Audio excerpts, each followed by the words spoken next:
জন্য তারা সংগ্রাম করছে।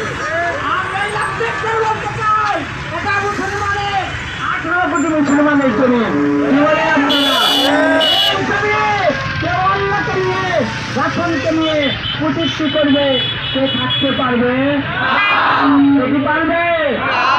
সেখানে যুবকরা হাজির হয়েছে। বাংলাদেশের অনন্ত যুবকদেরকে এই লাঠিটা জাগাবেন না।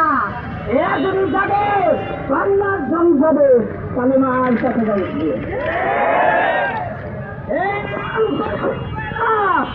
এইখানে যারা হাজির হয়েছেন যুবক ভাই, অনেক দূরের থেকে আসছেন, এর ফায়দা আমরা দিতে পারবো না। এর ফায়দা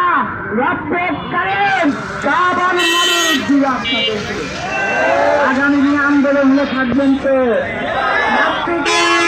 বলেছে তাই 1 তারিখে নাকি আবুল সরকার তো মুক্তির জন্য যাবে।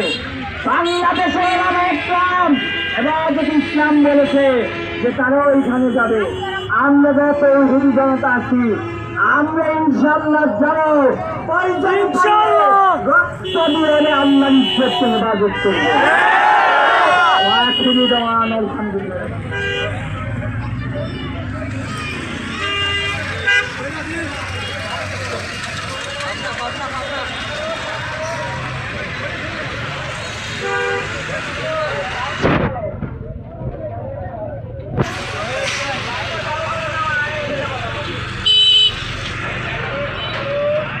আসসালামু আলাইকুম ওয়া রাহমাতুল্লাহ। প্রিয় বন্ধুরা, আপনারা যারা এই ভিডিওর সঙ্গে যুক্ত আছেন সবাইকে আবারও সালাম বিনিময় করছি। আসসালামু আলাইকুম ওয়া রাহমাতুল্লাহ।